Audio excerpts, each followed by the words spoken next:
नमस्कार दोस्तों, स्वागत है आपका मेरे चैनल पे। दोस्तों, जैसा कि आपने पिछले एक साल में सेंसेक्स की चाल को देखा, किस तरीके से सेंसेक्स बिफोर कोविड 42,000 के लेवल से 26,000 को आया और किस तरीके से ड्यूरिंग कोविड ये अपने 26,000 के लेवल से 52,000 के लेवल को गया। तो आप में से बहुत लोगों के मन में सवाल होगा, क्या सेंसेक्स ओवर वैल्यूड है? क्या ये कभी भी क्रैश हो सकता है? क्या हमको इस मार्केट पे निवेश करना चाहिए या हमको अभी अपना पैसा निकाल लेना चाहिए? तो आपके इन्हीं सब सवालों का जवाब देने के लिए मैंने अपना आज का ये वीडियो बनाया है। क्या सही समय है मार्केट में निवेश करने का या मार्केट से पैसा निकाल लेने का? इन सब सवालों के जवाब जानने के लिए अंत तक बने रहिए मेरे साथ मेरे इस चैनल में। नमस्कार दोस्तों, मेरा नाम है राहुल।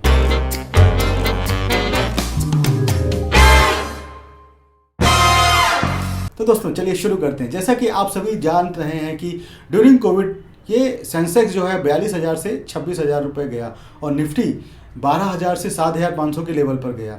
तो आप सभी के मन में ये उस समय विचार आया होगा कि अब चूंकि कोविड आया हुआ है तो मार्केट जो है वो टूट जाएगा। बट सडन क्या हुआ, आप सभी ने कभी सोचा भी नहीं होगा कि कोविड के समय, जिस समय कि सारा कुछ स्लो डाउन था, सब कुछ बंद था, इंडस्ट्रीज बंद थी, सारा कंपनीज बंद हो रही थी, हर जगह लॉकडाउन लग रहा था, बट सडन सेंसेक्स में जो बूम आना चालू हुआ तो जो सेंसेक्स 42,000 से 26,000 पे आया था वो 26,000 से 52,000 पे जाके रुका और जो निफ्टी 12,000 से 7,500 आया था वो 7,500 से 15,300, मतलब ऑलमोस्ट 100% का इसमें ग्रोथ हुआ।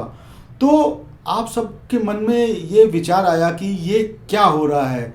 हर तरफ तो लॉकडाउन लगा हुआ है, सारी इंडस्ट्रीज बंद हैं, सारे काम बंद हैं, सब कुछ स्लो डाउन चल रहा है, बट ये सेंसेक्स क्यों बढ़ता जा रहा है? तो दोस्तों, सेंसेक्स के बढ़ने की जो वजह थी वो 2-3 वजह थी, वो मैं आपको आगे बताऊंगा। बट सेंसेक्स में एकदम से ऐसा बूम क्यों आया? ये सेंसेक्स में कौन इन्वेस्ट करता है? या तो नए इन्वेस्टर इन्वेस्ट करते हैं या फिर पुराने इन्वेस्टर करते हैं। तो ये जो मार्केट में जो बूम आया वो कुछ नए इन्वेस्टर की वजह से आया, जिनकी नौकरी छूट गई थी, जो अपने घर पे बैठे थे, तो उनके पास और कोई काम तो नहीं था, तो उन्होंने अपना जो भी सेविंग्स थी उसको निकाल के सेंसेक्स में झोंक दी और ये सोचा कि हम मार्केट से कमा के अपना घर चला लेंगे। तो उसकी वजह से मार्केट में कई सारे इन्वेस्टर्स का पैसा नया लगा और इसके अलावा भी काफ़ी सारे लोगों को जो वर्क फ्रॉम होम था उन्होंने अपना थोड़ा सा समय मार्केट पे देना चालू किया कि क्यों ना हम थोड़ा सा अपना समय जो है वो मार्केट पे देकर थोड़ा सा पैसा कमा लें, चूँकि सेंसेक्स तो बढ़ रहा है, ऐसे बढ़ रहा है, ऐसे बढ़ रहा है। तो इस वजह से जो सेंसेक्स में थोड़ा सा बूम आया वो डोमेस्टिक इन्वेस्टर्स की वजह से आया। और इसके अलावा जो मेन वजह है सेंसेक्स में बूम आने की, वो यूएस फेड के रेट्स पे डिपेंड करता है। जैसे ही यूएस फेड अपना इंटरेस्ट रेट को घटाता या बढ़ाता है, उसी हिसाब से इन्वेस्टर जो है, फॉरेन इन्वेस्टर एफआईआई के थ्रू इंडियन शेयर मार्केट में इन्वेस्ट करते हैं। तो चूंकि अब जो यूएस फेड की रेट है वो उसने 0.25 कर रखी हुई थी, तो उस 0.25 रेट की वजह से जो है मार्केट में लिक्विडिटी जो है उनके यहाँ बहुत ज़्यादा हो चुकी थी। तो उस लिक्विडिटी की वजह से वहाँ पे तो उनको, जो इन्वेस्टर थे वहाँ तो उनको पैसा मिल नहीं रहा था, तो उनको पैसा बढ़ाना है। चूँकि इन्वेस्टर जो होता है, जो कि ट्रेंड इन्वेस्टर होता है, उसको तो पैसा कहीं से भी कमाना है, चाहे वो अपने मार्केट से कमाए या किसी दूसरे मार्केट से कमाए। तो यूएस के इन्वेस्टर के लिए इंडियन मार्केट एक बहुत ही बेहतरीन इन्वेस्ट करने की जगह है, जिसको वो बहुत पसंद करते हैं। तो जैसे ही यूएस फेड ने अपना रेट घटाया, 0.25% तक ले आया, वैसे ही जो यूएस के इन्वेस्टर हैं उन्होंने अपना पूरा पैसा इंडियन शेयर मार्केट में झोंक दिया, जिसकी वजह से जो है शेयर मार्केट के प्राइस बढ़ते गए यूं तो वो 52,000 तक आ गए। तो अब आप सबके मन में ये विचार होगा कि क्या शेयर मार्केट ओवर वैल्यूड हो चुका है? तो किसी भी मार्केट की वैल्यूएशन को जानने के लिए दो फंडे होते हैं। एक तो पी रेशियो होता है, जो कि जिसको कि हम बोलते हैं प्राइस पर share upon earning per share. तो पी रेशियो को क्या बोलते हैं? प्राइस पर share upon earning per share. मतलब जो भी शेयर का प्राइस है उसमें से अर्निंग पर शेयर को अगर डिवाइड कर देंगे तो पी रेशियो आ जाएगा। तो अमूमन जो पी रेशियो होता है, जिसको कि हम फेयर पी रेशियो बोलते हैं, वो 20 से 25 होता है। तो अगर पी रेशियो जो होता है वो 25 से नीचे आके 15, मतलब 15 से 25 के बीच में आता है, तो उसको हम बोलते हैं कि ये जो है, जो पी रेशियो है वो अंडर वैल्यूड है, मतलब मार्केट अंडर वैल्यूड है। और अगर ये 25 से ऊपर चला जाता है तो इसको हम बोलते हैं कि ओवर वैल्यूड है।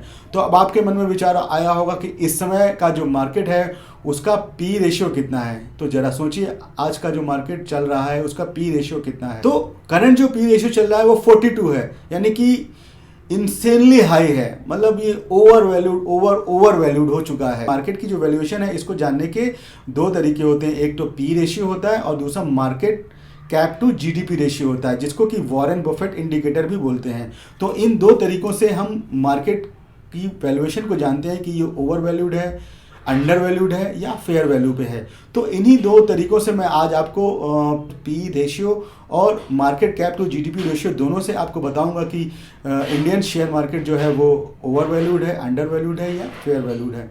तो सबसे पहले चलते हैं कि किसी भी मार्केट की तो सबसे पहले हम चलते हैं पी रेशियो की तरफ।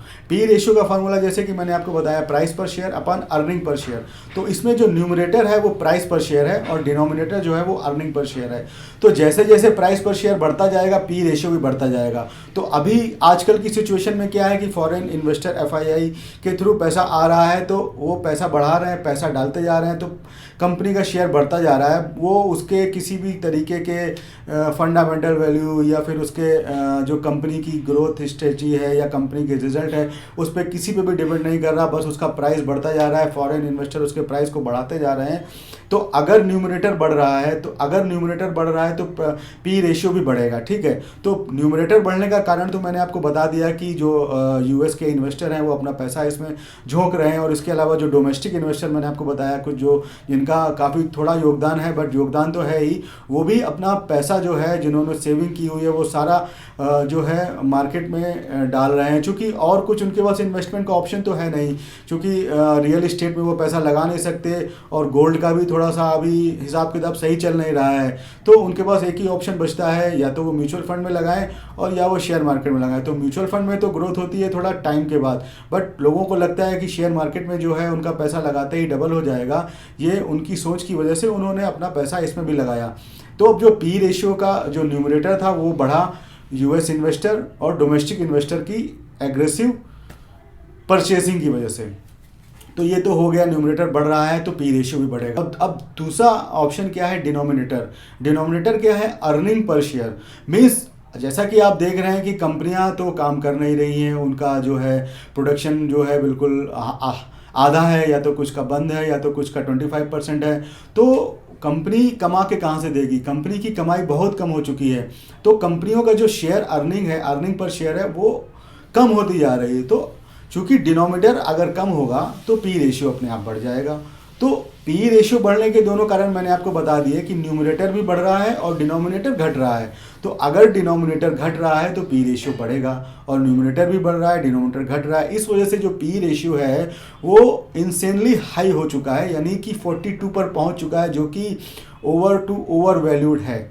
तो जैसा कि आपको मैं बता देता हूँ एक इंटरेस्टिंग फैक्ट, जो 2008 का जो मार्केट डाउन हुआ था उस समय पी वैल्यू जो मार्केट की थी वो 28.29 थी, और वो गिर के कहाँ पहुँच गई थी, 10.68 पर, मतलब अंडर वैल्यूड हो गई थी, और गिरने से पहले वो ओवर वैल्यूड थी।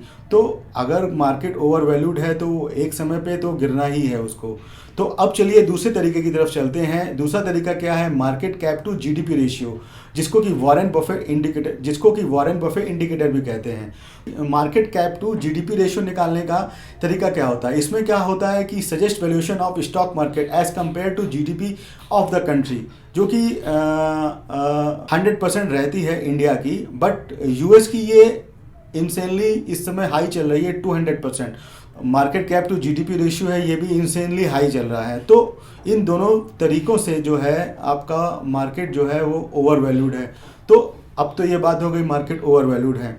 तो ओवर वैल्यूड है तो हमें क्या करना चाहिए, क्या हमें पैसा निकाल लेना चाहिए, या हमें वेट करना चाहिए, या हम इसमें और पैसा लगाएं। तो जैसा कि मैंने बताया कि मार्केट इस समय ओवर वैल्यूड है और इंसेनली ओवर वैल्यूड है, क्योंकि इसकी जो पी रेशियो की फेयर वैल्यू होती है वो उससे बहुत ऊपर चल रहा है। 20 से 25 इसकी फेयर वैल्यू होती है और इस समय ये चल रहा है 42, जैसा कि मैंने आपको एग्जाम्पल में बताया पी रेशियो के थ्रू और जीडीपी टू मार्केट कैप से भी बताया। दोनों तरीक़ों से ये इंसेनली हाई चल रहा है। तो अब आपके मन में ये विचार होगा कि ये कब तक चलेगा, मार्केट में ये ग्रोथ कब तक रहेगी, तो इसका पता लगाना तो मुश्किल ही है।